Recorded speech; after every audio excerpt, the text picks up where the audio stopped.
You've just announced your retirement from a very long and decorated career at cricket. It's kind of sad not going and seeing, obviously you play in a team where you've got 15 other people rocking up every day to try and achieve the same goal. I certainly never took that for granted when I did play anyway. You can easily fall back and feel like you're a victim if, you're getting these setbacks and you constantly feel like you're putting in all the work, but just your body's not. If I'm thinking about doing that, hopefully will work out well. But if it doesn't, it's okay. It's just a game. We don't really have mental rehab where it's right, that's sort of not normalized yet, which I think there could be a spot for that. It's not about not caring. It's just about letting go of the result. When you did take that 6 months off, what did you learn about yourself? Well, the biggest thing was... Welcome to 40G.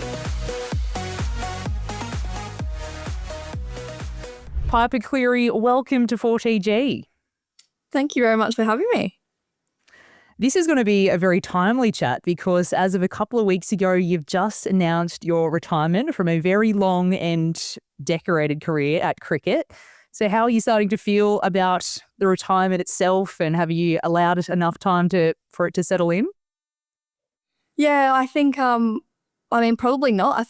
I guess the first couple of weeks have just been a bit of a whirlwind and catching up with a lot of people. A lot of people reach out and still, keeping fairly busy. But yeah, I reckon this is probably the first week I've started to be like, oh, man, it's kind of sad not going and seeing, obviously you play in a team where you've got 15 other people rocking up every day, to try and achieve the same goal together. So which is pretty cool. I certainly never took that for granted when I did play anyway.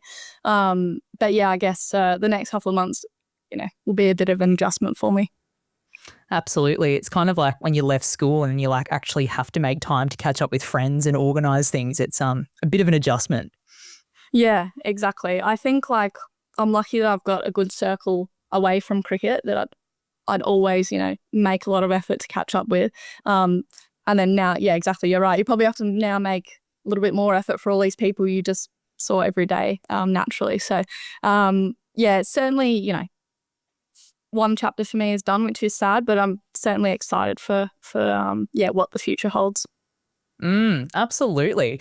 And you always talk to athletes and they wish that their last game is this incredible game and it's, a real statement piece. And for you, it sounds like it kind of was. You got to play your first game back after 694 days, I think it was, after 2 years of rehab. You're an ACL rehabber as well, and you got a cheeky 8 wickets over South Australia. Is that right? Yeah, we well, like you said, not many people get to actually finish on their terms, if you like, and get that game to kind of have everyone there together. We're at home as well, so have family, friends there. It was also a very no game of cricket is easy, but the girls did very well and it was quite a cruisy game for us. So yeah, just the timing was really, really nice for me. And like I said, to give everyone just a few days notice and have everyone that I love down there and supporting. It was an awesome day. It was an awesome day, an awesome night. I feel really lucky that I was able to have that day because like you said, so many people don't get that. And yeah, I would have loved to have many more games, but, unfortunately that's, the body's had enough and you just have to know when things have to end. 100%. And you've achieved a lot, since 2012 when you started your debut as a 16-year-old. You've represented WA 75 times in the Women's National Cricket League and claimed 72 wickets. So you haven't messed around while you've been there. Yeah, I think back then, 14 years ago, people just debuted a little bit younger. So I debuted when I was 16 and then I was kind of a bit of a mainstay in the team for, the 14 years. So I felt really lucky to have had so many good years as I have. Obviously, since doing my ACL 2 years ago, I had a few complications since then, which I haven't played a lot of cricket, but then I guess my transition into kind of the off-field role that I had and a bit of a mentor and, to help the development of our younger players, I probably moved more into that space among obviously, rehabbing a lot to try and get back. And but I feel like I was definitely able to, find a bit of purpose elsewhere Even though, like, as you know, doing your ACL, it's a really mentally draining injury. And then obviously if you have some complications, you just keep getting knocked back. So you just have to keep rocking up every day and giving it your best shot. And like, I was really well supported at the WACA, and we had a few other really great girls in rehab in and out while I was in there. So I certainly learnt a lot about myself in that period. Yeah, it's a bit of a forced time to step back and actually ponder why you even play the sport in the first place. And it does make you question if you weren't even bothered coming back. So the ones who do come back are obviously in it for the right reason. And I'm sure you got to have plenty of opportunity to think about also what's next after cricket in that time as well. Oh, yeah, 100%. And I think like when I first did my ACL, no part of me thought that I wasn't going to get back. Like I was just always so determined from the start to get back from that.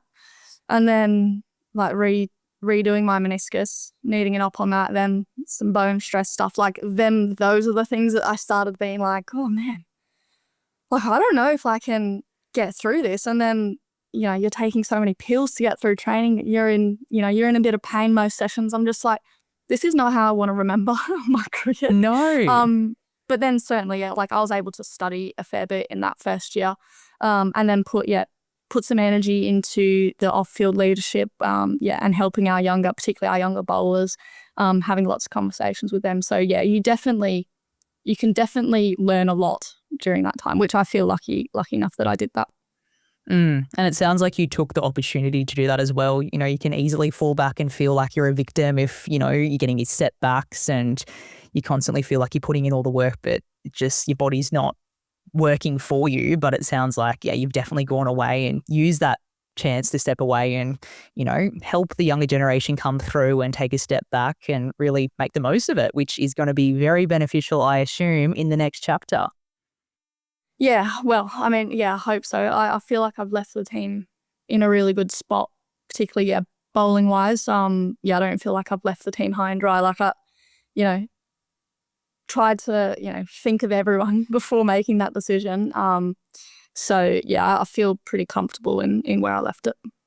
Yeah. Awesome. Well, you are known for your pace in bowling, so I'm going to reverse the roles here and I'm going to throw 3 very fast bowls at you in the terms of rapid fire questions.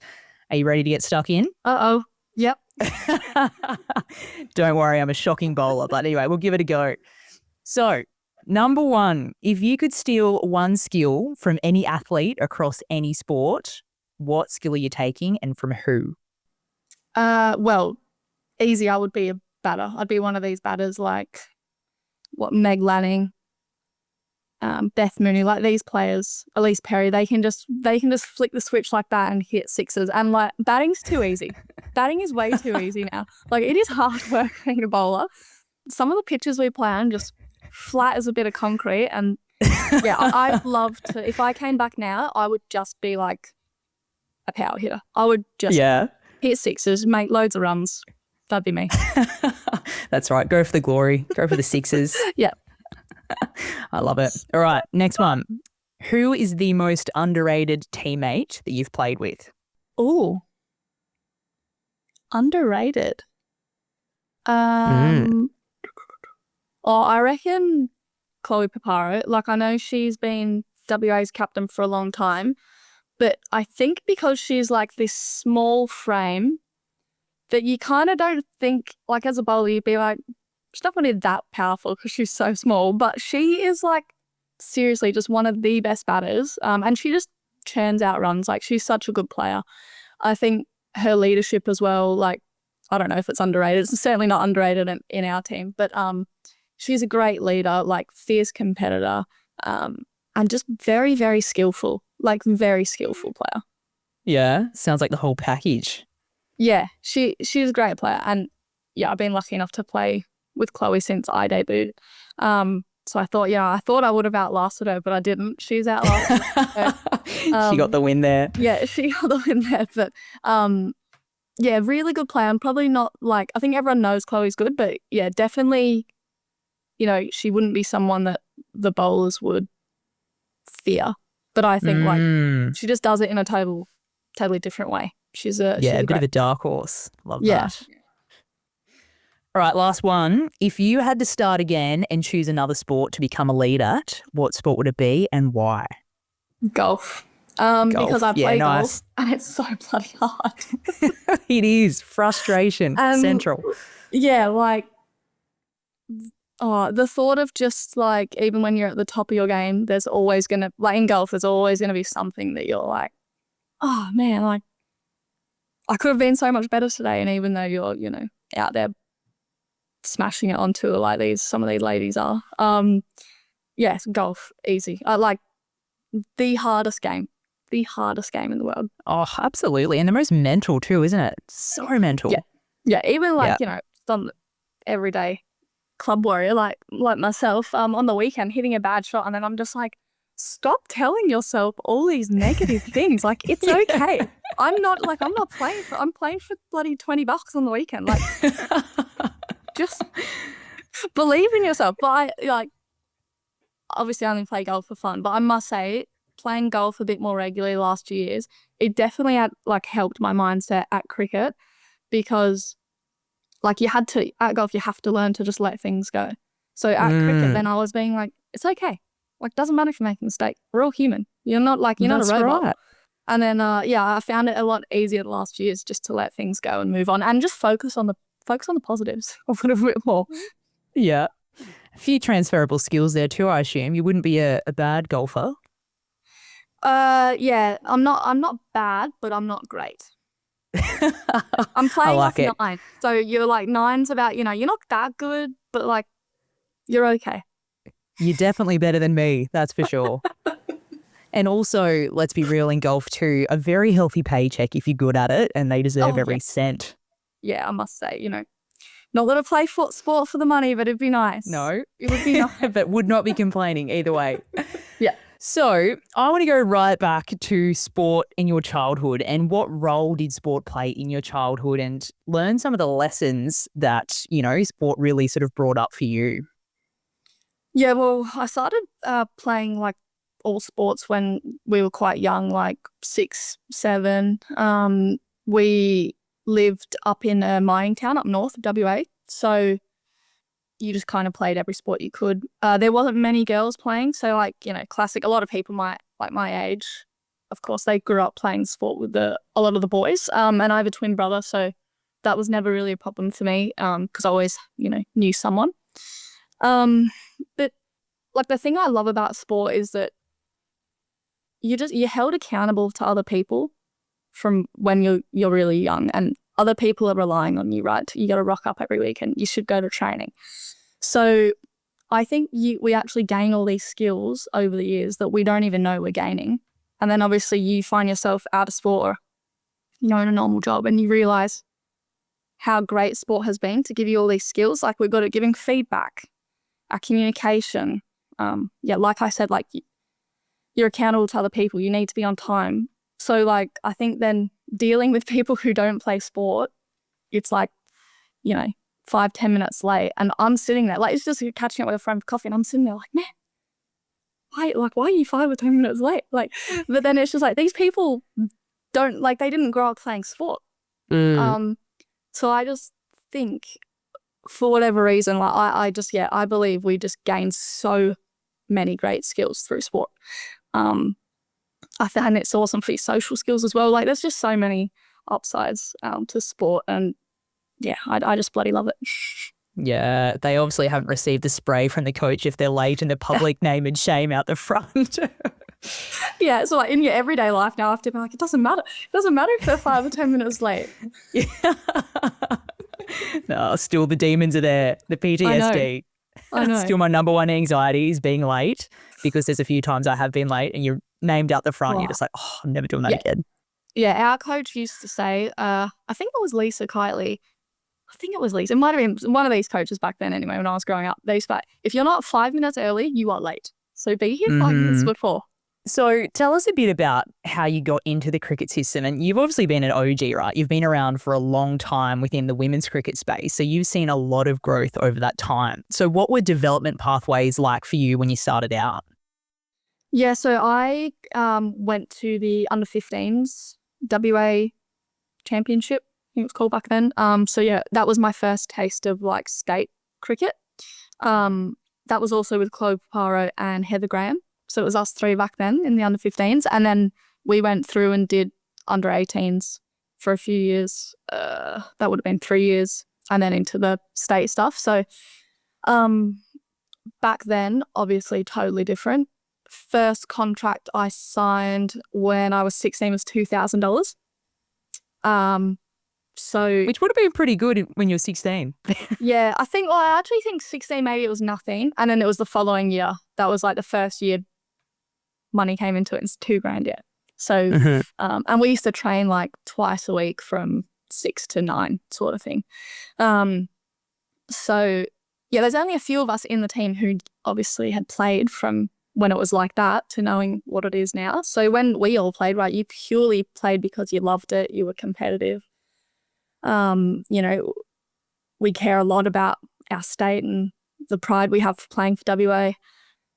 And then, so to see it evolve into what it is now has been, like, I feel so grateful that I've actually been able to see it for all that it's been and its growth, which is very cool. And it's awesome now that our younger players coming in won't know any different.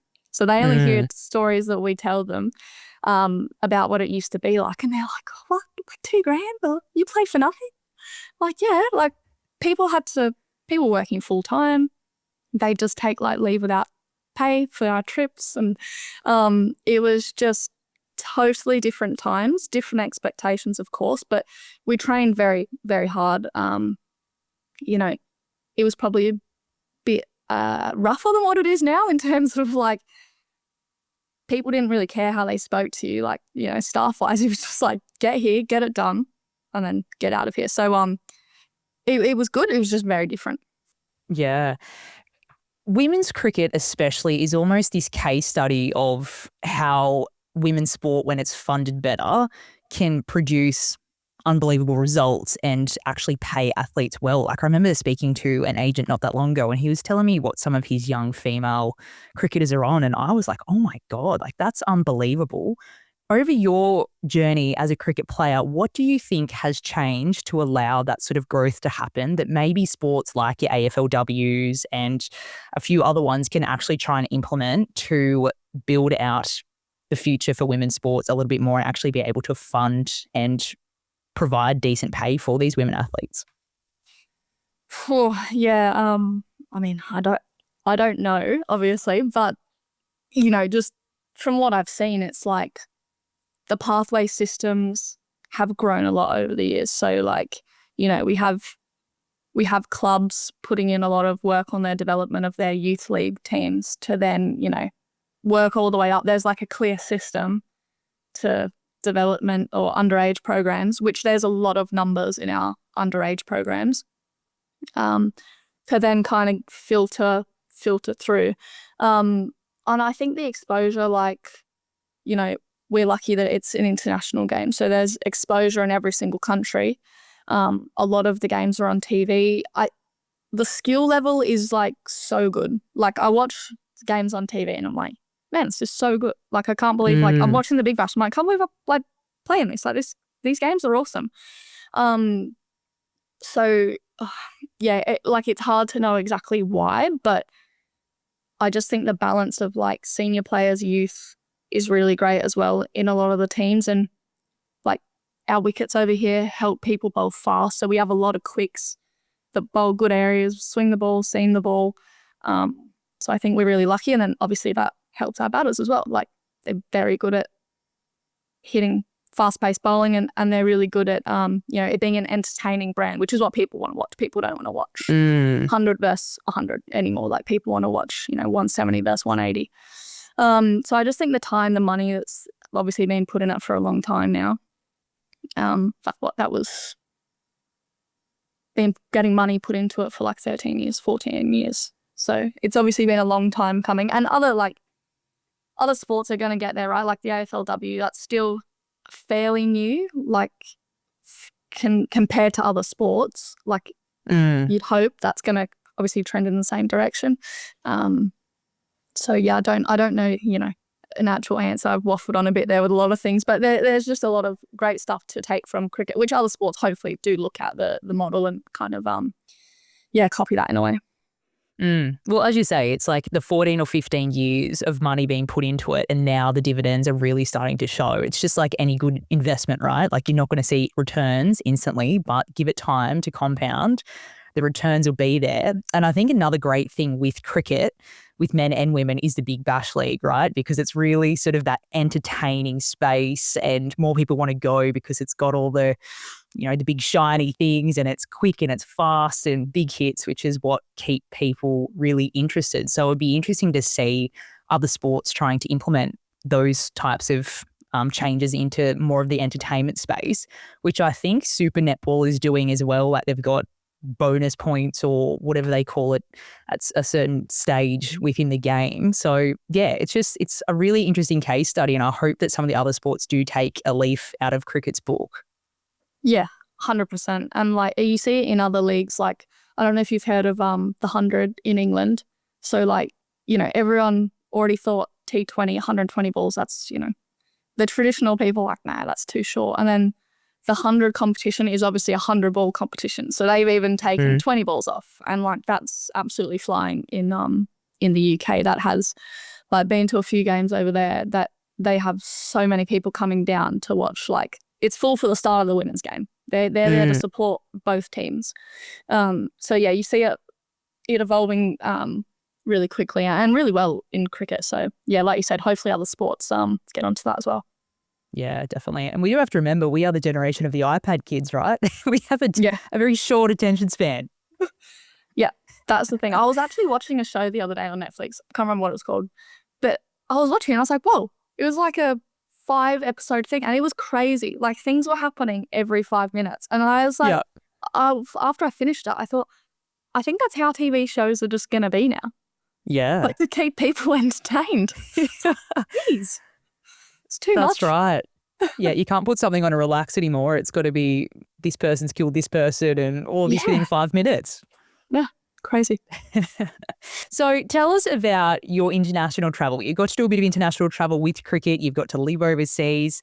Tell us all about that.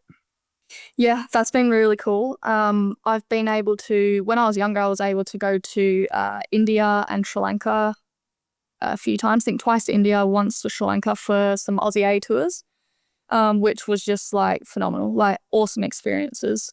Great group of girls we had. And then obviously I've gone to England the last, not since being injured, but before getting injured, I did 4 seasons over there. Played for 4 different counties, which was awesome. Like, I always tell all of our younger girls, get over and play some cricket. Like, even if you can only get over and play some club cricket, get over and play it. Like, the options over there, when I was over there, it's like most weekends there'd be a game, and then there'd be a game like midweek. So you're probably playing 1 or 2 games for the county in a week. And then there's some the structure's changed, but then there was some tier 2 county games that people could go play as well. And then there was club cricket. So you could, and then there was practice games that they'd actually put on. So you could play like a couple of games every week. Where probably one step we need to go here is just playing a bit more cricket. Like, we probably train more than we play here.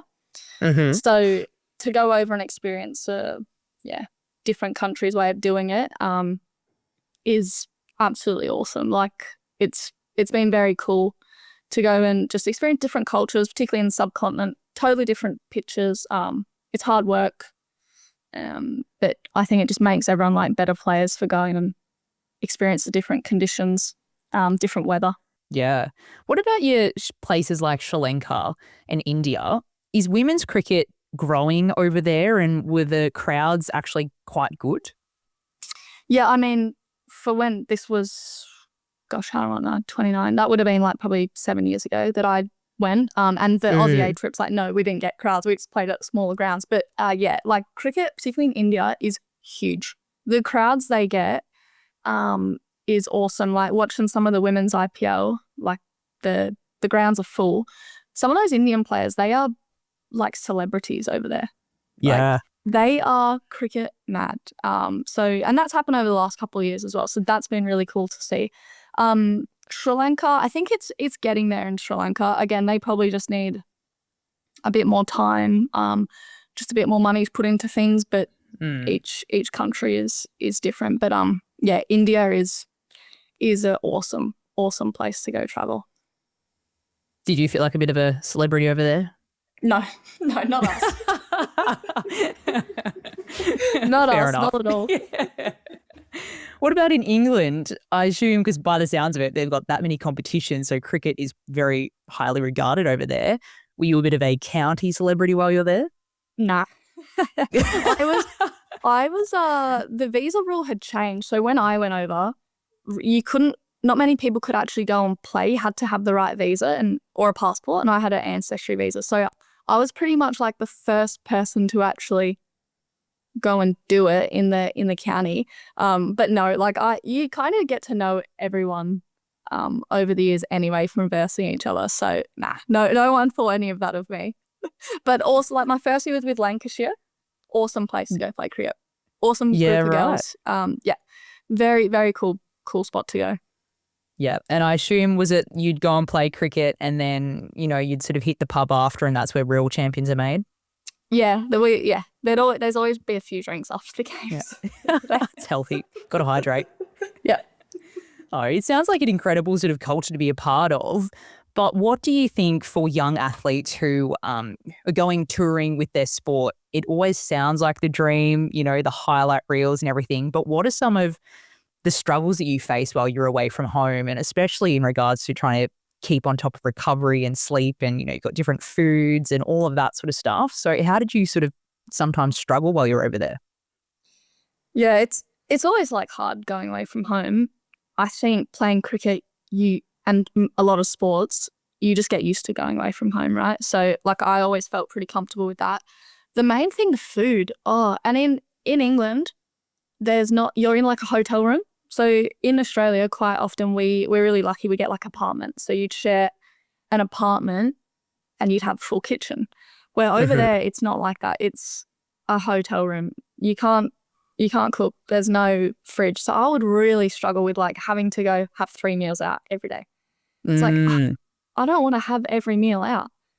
So like, just very small things like that. I mean, you don't have a choice really. Like you can obviously get your snacks in, but you have to eat. So, or it's like Uber Eats. So by the end, you're coming home, I'm like, I'm so sick of Uber Eats.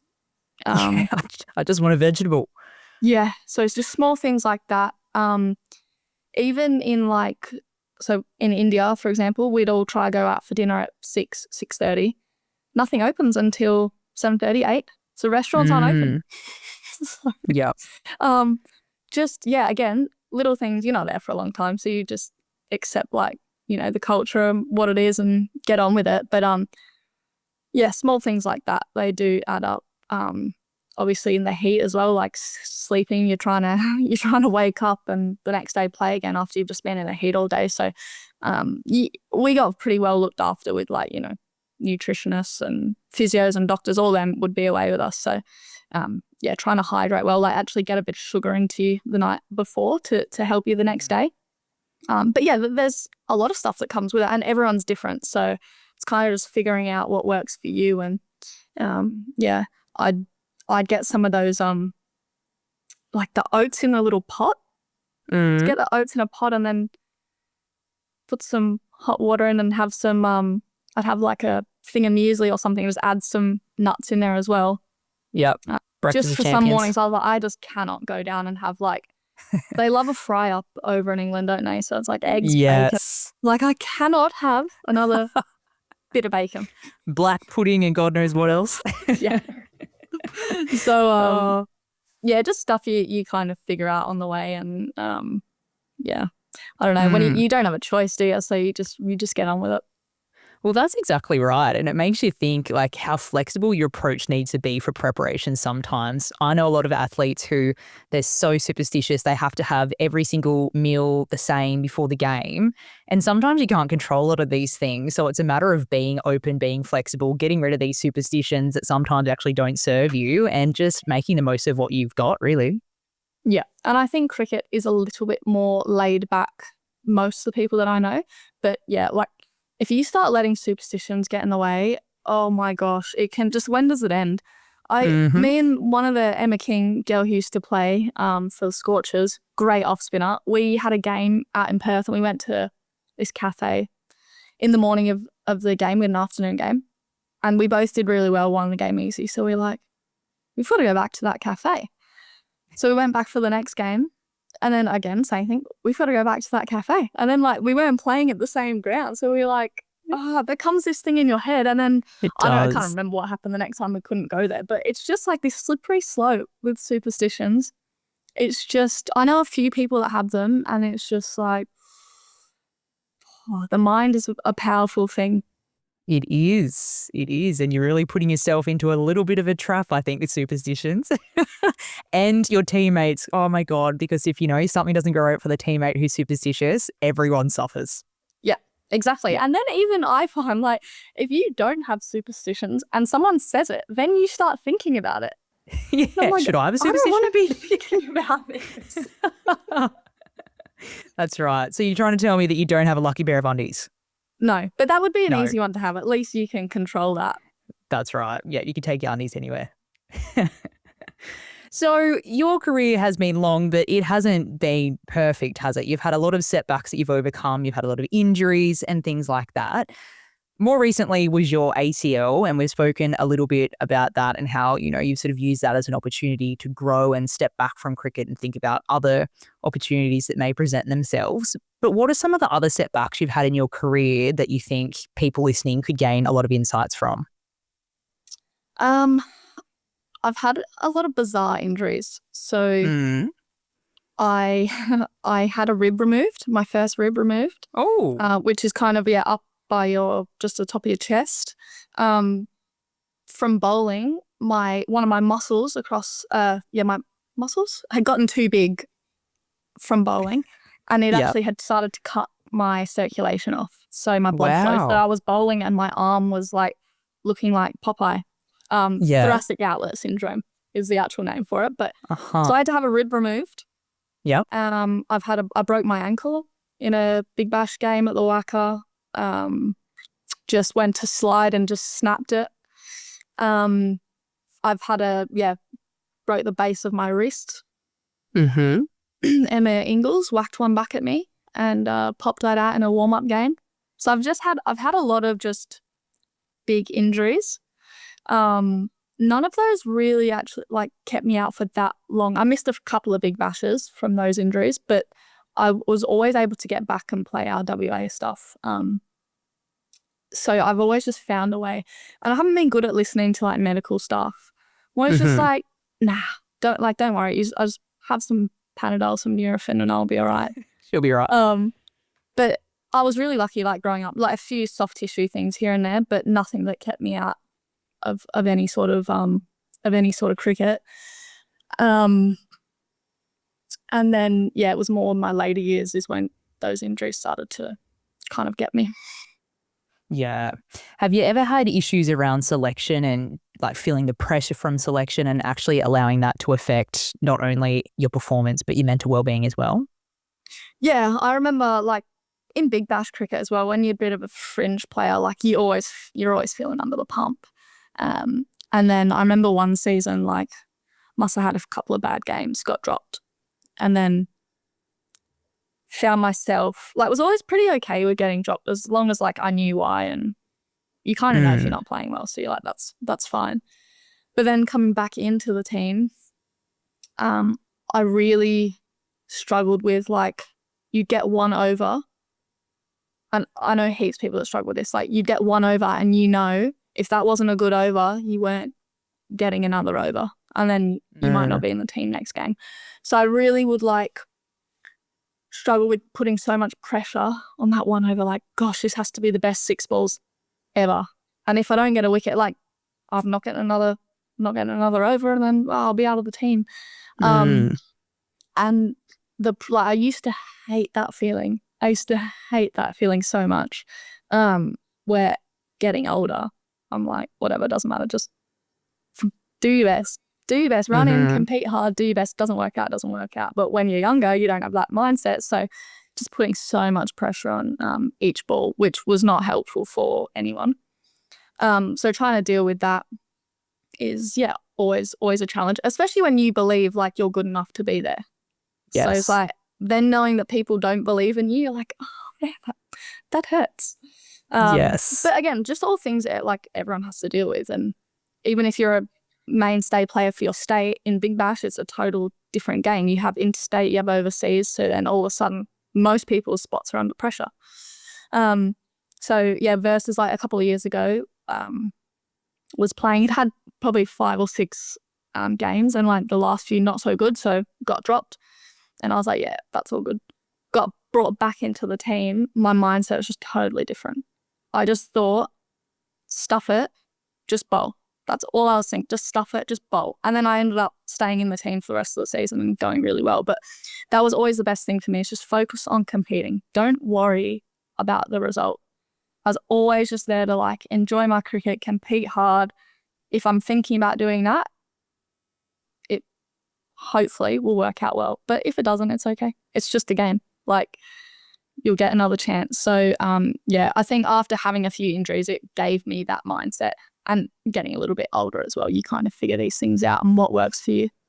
Exactly. You gain the perspective. And honestly, just about every athlete I've interviewed on 4TG says the same thing. It's when they were becoming obsessive with, having to play their best, or they weren't playing the best, so they felt like they had a point to prove, and they're playing out of fear instead of freedom. That's when their performance, went to trash.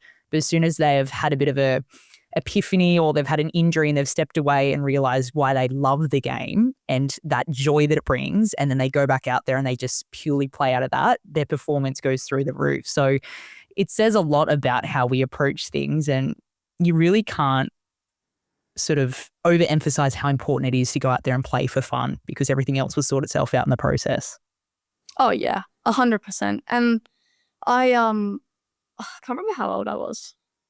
Maybe 24. I took a year off from cricket because I was just really just got in this really negative mindset around all of what you've just said, and just I wasn't enjoying the pressures, all the little things we had to do. I was starting to just question why I was even playing. And then, so yeah, I went off contract for a year, and then I came back and played at the end of that season. And when I came back, I was playing because I loved playing cricket. And I actually didn't, I knew I'd be okay without cricket after going off contract, which felt like a huge thing. It's really not in the grand scheme of life, but it felt like this huge thing. And then coming back in, I was like, I'm doing this because I love doing this. I don't need cricket.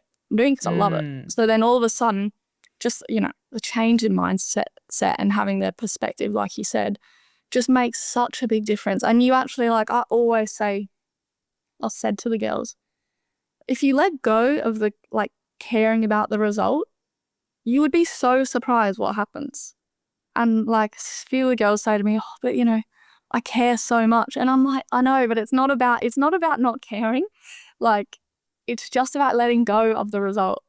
And everyone wants to do well, of course. We don't play to play bad. Exactly. But letting go of that, being, so highly strung over that, just allows your body to be free. And it's like flow state, right? People always say when they're doing their best, you're not thinking about anything because you're in the moment. So I really try to, hang on to that when I've been playing the last couple of years, which, I think, felt like it helped me a lot. I love that. It's the power of detachment, right?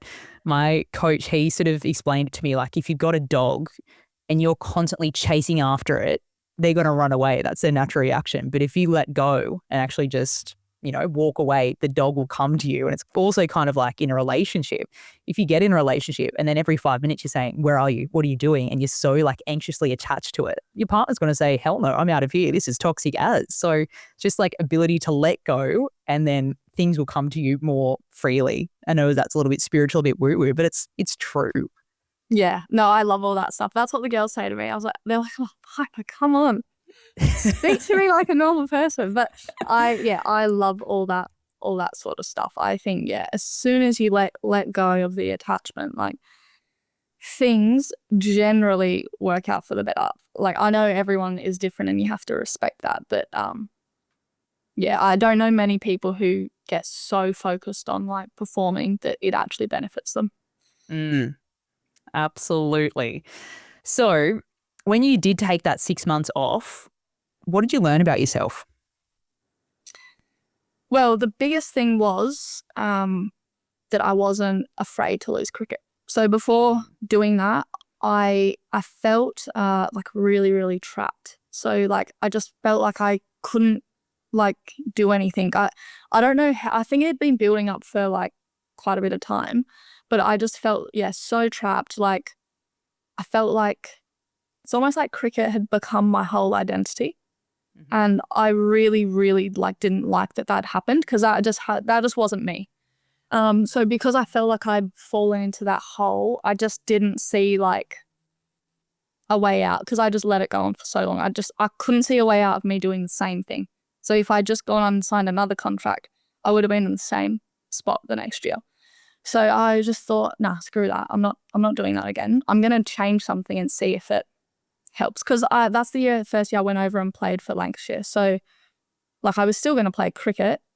It was just being a part of like, the high performance program here, that I had to be back at this time of the year to do preseason. So then it's just like this structure that I just needed to probably get away from for a little bit. And I went away to see, is this something I want to keep doing? And then going away. Like I played over there, I didn't train as much, so probably let that aspect go a little bit. Just because I felt like that's what I needed to do. And then I started playing some like pretty good cricket. And then when I came back, it was COVID, and again, I didn't really have any expectations around how I was going to go in the games, and I just had COVID, and so I spent like 2 weeks in a bloody hotel room, and then I got out and played, I think like 4 days later. But I had a like probably one of my best seasons ever in terms of the feel of things. I don't think I took that many wickets, but like my economy rate, I just put the ball in very good areas. Got a few runs as well. So I think it just showed me like things can look different for different people. And I just, again, like because I'd let go of the identity I had to cricket, it's like, it doesn't matter if I do well or not, I'm still the same person. Yeah. I listened to one of your previous podcasts, and I think you summed it up perfectly when you said that sport means everything, but it also means absolutely nothing, which makes you think, when you're in the thick of things, you think that sport is your whole identity. Your self-worth is tied to how many runs or how many wickets you get. It's how people validate you because that's where they see your worth. But in reality, sport is just a game. It's completely separate to who you are. And once you can sort of understand that you are a person who plays sport, you are not someone who is sport, it just gives you a whole lot more perspective, and you start to realize that it's the relationships you have with other people. It's the person who you are and how you show up to other areas of your life. They are more important than how many runs you get on the weekend. Yeah, 1,000,000%. I love that saying. And it's really easy to get stuck in the whole like, if you get runs or 5 wickets, like I feel like the best person in the world. And it was like, well, no, it doesn't change anything. You start a really good. The world still goes around, doesn't it? Yeah.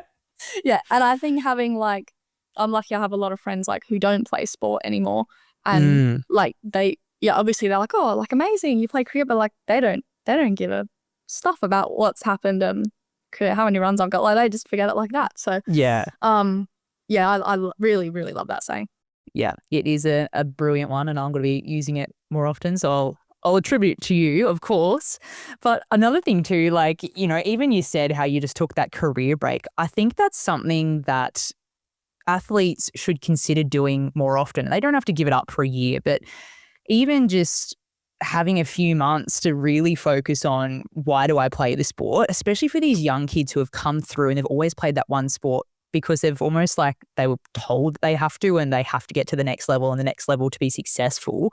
But we have injury rehab where if you injure, your leg, you have a rehab for that. But we don't really have like mental rehab where it's like, right, I need to work on my mind a little bit. I need to work on me that's sort of not normalized yet, which I think there could be a spot for that for future athletes more so when these things become a little bit more mainstream and we talk about feelings and emotions and our mental health a lot more. Yeah, 100%. I think it's definitely like getting better, that space. But yeah, you're right. Like I still hear comments if, someone needs a break or they're a bit down. It's like, oh, well, come on, like this is, you're here to play cricket, you're here to train. It's like I don't know, you're being soft, like that sort of comment. I'm just like, why are people still saying that? But, and again, I know there's a time and place, like you can't always, sometimes we do have to push through if we're tired, not feeling great, rah. But, particularly for people that don't do that all the time, I'm like, maybe just like listen to them and make sure they're okay, particularly for young kids, because agreed, like I've seen it a fair bit.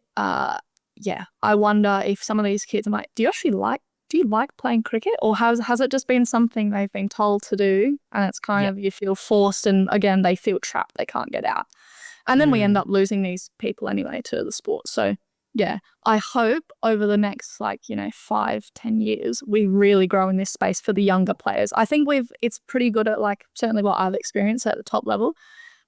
It's been really good there. It's just now filtering that down to the younger players. And if we have young kids who are loving the game and feel like they can be open and vulnerable to their peers, their coaches, and they're not going to get shut down, we're going to have better athletes, and we're going to have happier people in our programs who have a better experience. And this is like at any level, isn't it? It's like state stuff, underage, clubland. So hopefully there's a time when we can get that all right. But we need the right people in the right places to facilitate that.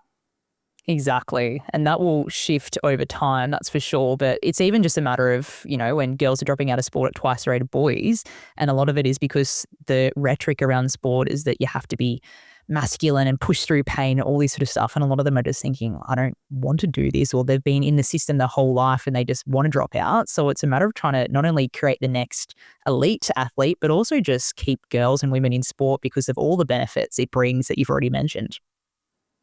Yeah, exactly. And not everyone plays sport to get to the highest level. A lot of people play for the social side of things, or they want to be the best player they can at club. So that's another thing, I'm always really conscious of when I'm down at my club, is that why do you actually want to play? Where do you want to get to? If it's just to be the best player you can be every Sunday, great. Let's try and make it as much fun as possible for you.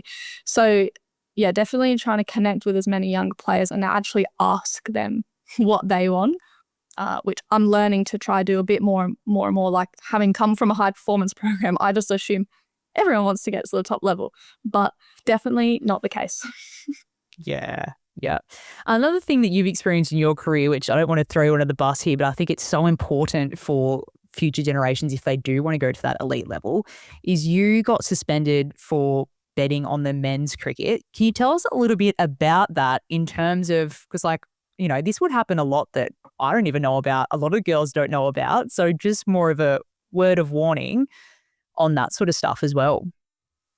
Yeah, you cannot bet on cricket if you play cricket, which when I did it, I didn't know that. We had, we sit through these meetings every year, and I must have been 18.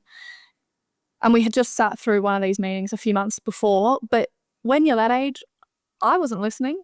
I wasn't listening to what was being said in those things. And so I bet on cricket. I think it was a total of $13 or something. And then, I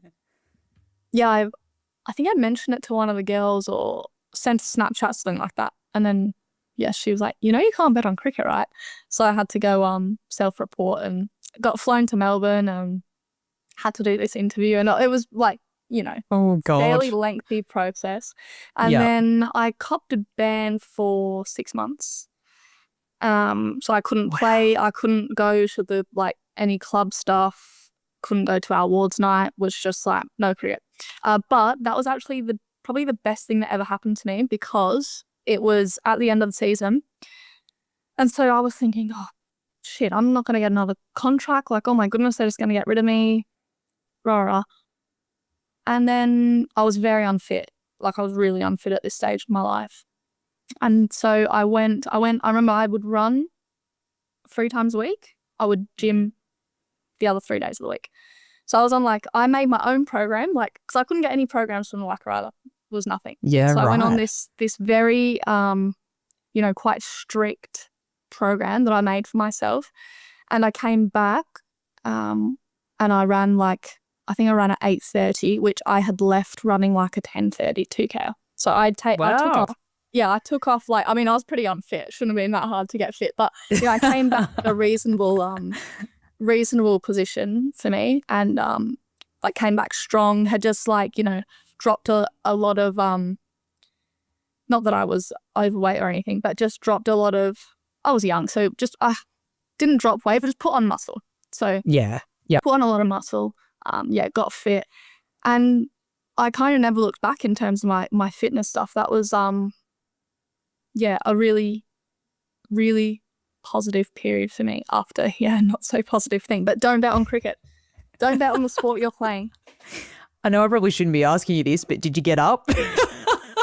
No, I don't even think any of them won. Oh, so it wasn't worth it. No, but it is in a really important thing though, because, I've spoken to friends who they work within AFL and they can't put on any bets, and, it's completely harmless, but, it's definitely a good lesson to learn. And again, it sounds like you made lemonades out of lemon and it was a good circuit breaker and you got some good fitness out of that. So yeah, well done.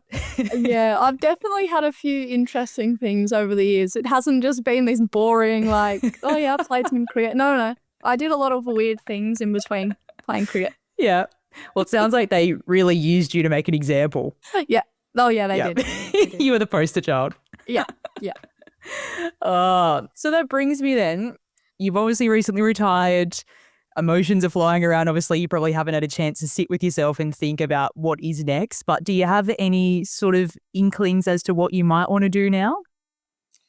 Not 100%, but I love the coaching space and the operations or program, development and pathway development.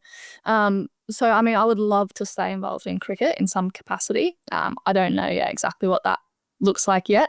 Haven't given it a hell of a lot of thought, but yeah, I'd love to stay in high performance level. Even, come the next couple of months, I'm just literally going to go down to Clubland and help out there and, see if I can make a difference to some of these younger players coming through. But no immediate plans. Do a bit of travel first and enjoy life. But yeah, definitely later down the line, I'd like to stay involved in cricket in some capacity. Yeah, that sounds good. And I assume that you're probably just going to enjoy having a few weeks, if not months, just having some more time, sit with yourself and catch up with friends and sleep in and do all those things that you can't really do all that much when you are an elite athlete. Yeah, exactly. I've been hitting the golf course a lot, so I think I'll continue to do that for the next month. So you'll come back as an elite golfer. Yeah, that's the plan. Pour your passion into that. Actually have to get a proper job. Oh, well, Piepa, thank you so much for jumping on today. And, I think the key takeaway is the power of detachment. That's what I've really taken from your story, and how, you can't help the hand of cards that you're dealt, but you can choose your attitude and what you can control with them and take them as an opportunity to grow and learn. And yeah, you've had an unbelievable career. So I'm very excited to see what's next, but there's no rush, is there? No rush. Yeah, thank you very much for having me on. It's been great to chat about it. Sorry I've waffled on at times. It's good to get talking. It's good to actually reflect on your career, isn't it? Yeah. It's like a psychology appointment. Yeah, I know. Thank you. Thank you. You're very welcome. I should have said that you can lay down at any time. Beautiful. All right. Well, if you got value from this episode, please like, subscribe, and take a screenshot on Instagram and share it. Follow Piepa on socials to see what she is up to next. And if you've got any questions, please let us know. This one was for the girls. You've been listening to 4TG, where the future of women's sport is being shaped, one story at a time. If today's episode hit home, subscribe, rate 5 stars, and send it to someone who needs that push. Stay in the loop at 4TG_podcast or on 4TG.com. We'll see you next time. Same mission, same movement. This one was for the girls.